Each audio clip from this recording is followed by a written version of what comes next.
Hey guys, Joe Tunney here at Infiniti of Kirkland in Kirkland, Washington, just outside of Seattle, taking a look at the newly named Infiniti QX50. The former EX37 or EX35 is newly named for 2014, and it's called the QX50. All Infinitis now are called either Q if they're cars or QX if they're all-wheel drives. And you may be asking yourself, why is Infiniti going to all this trouble if the cars themselves aren't necessarily changing? And the reason for that is that the ex-head of Audi is now making all the decisions for Infiniti. And so Audi has called everything A in the car series and Q in the all-wheel drive series or the sport utility series for some time now, and that's worked effectively for them. So he figured it would work effectively for Infiniti, and actually it has worked really well since he's introduced it, in the past 6 or 7 months or so. So Q50 would be our sedan, formerly known as the G37.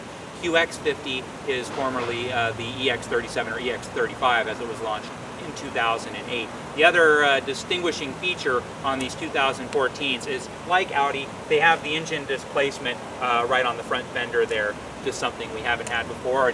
Although it's not necessarily my personal choice, I'm not a big fan of having the labeling on the fender. It's actually been very well received by the buying public, so hey, why mess with a good thing?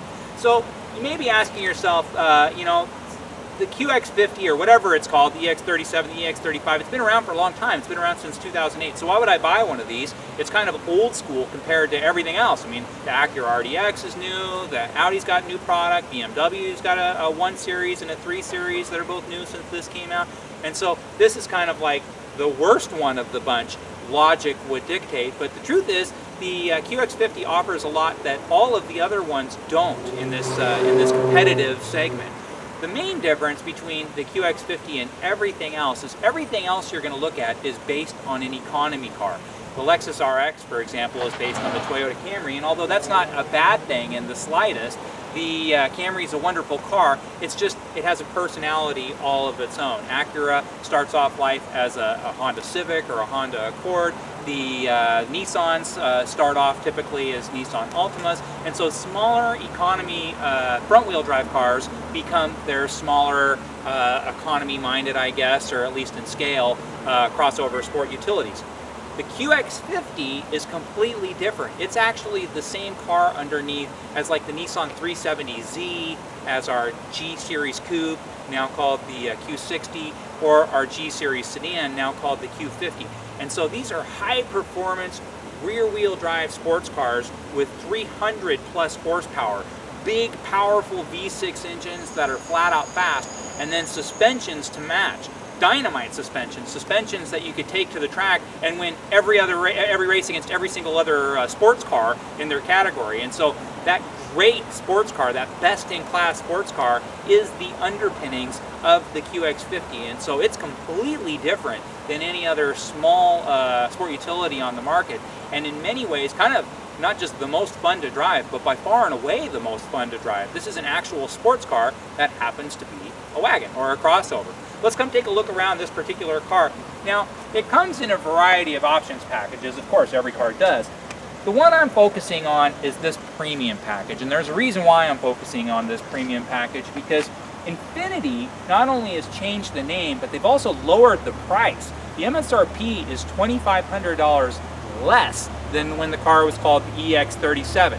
As a result, these are a really interesting buy. They're actually very affordable compared to everything else in the category, and the options you get, pretty much the premium package or the semi-standard equipment list, is actually more robust than a lot of loaded small crossover type sport utilities. And so this one is inexpensive enough where I think it represents a really distinctive deal in the marketplace. And so as we come take a look around, standard now are 18-inch alloy wheels. Before, there was a 17-inch wheel. The 18-inch wheel really kind of complements the overall aesthetic of the car and makes it look a little bit more sporty. I like the 18-inch wheel a lot, and since it comes standard now, I'm into it. If you notice the little nubs right here, these are actually cameras. You have one in the front grille, you have them in the mirrors, and you have them in the back. And so when you put the car in reverse, you have an entire 360-degree view, or a bird's eye view we call it, or a panorama view. You see everything around the car. A rear view camera car, you're not going to see if a broom fell over in your garage or a soccer ball became dislodged and got behind your front right wheel, for example. In this, you see everything around the entirety of the car. So if something's underneath something in the front, you would see it, where with a traditional rear view camera, you just wouldn't. Inside, plenty of space. A lot of people are critical about the space of the former EX and the newly named QX. They say it's just much too small. And so for me, it has power tilt and telescopic steering. So I can be very comfortable. I'm stretched out, no problem at all. It does have a really wonderful interior, and we'll take a look at the interior a little bit more here in just a moment. But it's the back seat that gets shut down pretty hard by most reviews. One nice thing, and this is for moms and dads out there with who have babies in baby seats, the door opens completely 90 degrees, and that's a big difference because some of these smaller sport utilities, the way the wheel arch works right here is that if your door only opens this far, it can actually be really difficult to grab a baby seat, turn the baby seat around, and it just puts a ton of burden on your back. And you just don't think about it because like 100% of people who have small children fail to bring their baby seat in when they're reviewing cars to see if that car works for their situation. And so the best advice I could ever give you is, even if you don't bring your baby in, bring your baby seat with a bowling ball or something like that, and really see if you can comfortably get in and out. You'd be surprised, a lot of vehicles, that's not the case. And so because this opens up 90 degrees all the way, it's much easier to get in here and get a baby seat out. And that's obviously not important to a lot of customers, but if you do have a baby seat, it is a big deal, trust me. Coming around to the back,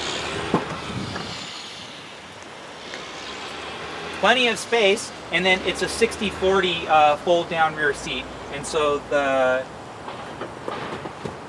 all you have to do is push a button. It's pretty simple, and so it opens up for Costco runs or weekend getaways, and you still have a seat in the back, or you can fold down the left side and have two people sit in the back. Now with the premium package, you also get these roof rack rails, and that's a nice touch. A lot of cars, people don't realize, if you go, I'll just add the roof rack rails later, it's not that easy. Most roof rack rails have to be connected from the underside of the roof, which means you have to take out the entirety of the headliner. You need to drill holes into the panels and secure it there. When you're adding roof rack rails after the fact, a lot of times they leak, and they'll leak into the interior of the car, and you're doomed because you've already drilled the holes. It's too late.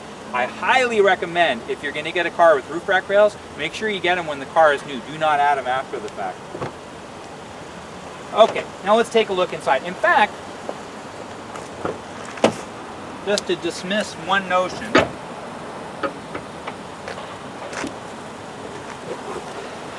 now people say the back seat is just way too small inside the QX50. Again, I'm 6 feet, I just had a big lunch, so say I'm 180 pounds, and so certainly as big or bigger than 99% of the people that are ever going to be in the back seat of your car. And I am all kinds of comfortable back here. I have tons of headroom. I have tons of legroom. I am not compromised in any way. So yes, it is smaller than a lot of the other guys. It's true. Everything you've read is absolutely right. But I can only be what I can be, a 6-foot person comfortably sitting inside the car. I have room to spare. I have room to my left. 5 full-size adult passengers? Probably not. But 4 full-size adult passengers? No problem. In fact, no problem even for a longer drive. Let me jump inside the other side.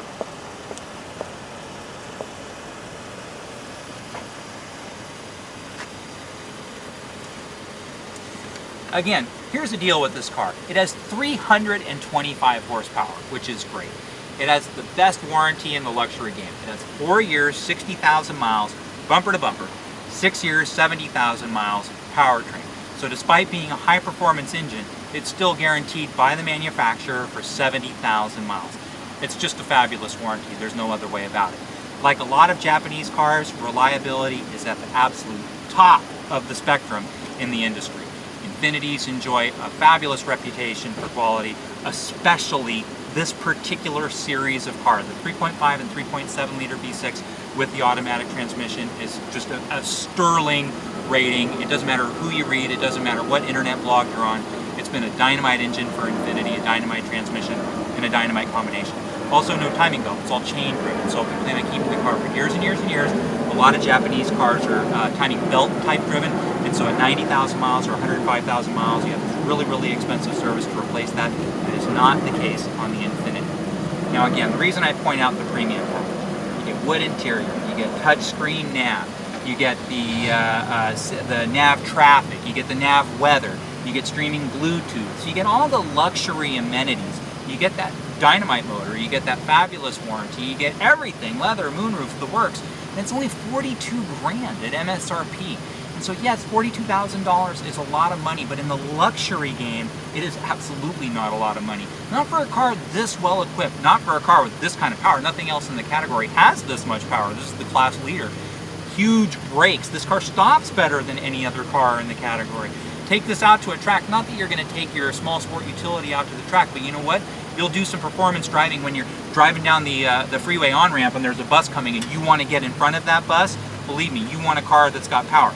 You're driving down the road and a soccer ball jumps out and a kid jumps out in front of your car and you want to turn the wheel and you want the car to do what you want it to do. That sports car suspension, that sports car handling, believe me, it definitely does pay dividends. So even if you're the most cautious driver in the world, there's a benefit to having great power, great brakes, and a great suspension. If you like to drive, there's no second close second place. This is clearly the most fun to drive small sport utility that there is. And again, at an MSRP of $42,000, pretty much fully equipped, it's one of the real good deals in the car business right now. So if you have any questions about this particular QX50, if you'd like to learn more about the technology package, which comes with a lot of like the laser guided cruise control, the lane departure and lane warning features, that sort of thing, I'm happy to give you all the information about that as far as pricing and everything else. If you're interested in leasing or financing options, because the MSRP is lower than it was before, the leasing is more attractive than it's ever been before, there's a million reasons to get excited about the QX50. So although not much has changed since the former EX37, it's a car I'm absolutely thrilled about. In fact, it's one of our best-selling cars here at Infiniti of Kirkland. We're down to our last few in stock. But again, we can special order, we can dealer trade, we can get you anything that you need. Please don't hesitate to give me a call. My name's Joe Tunney here at Infiniti of Kirkland. Number here is 425-821-1600, or just drop me an email anytime at joet@infinitiofkirkland.com.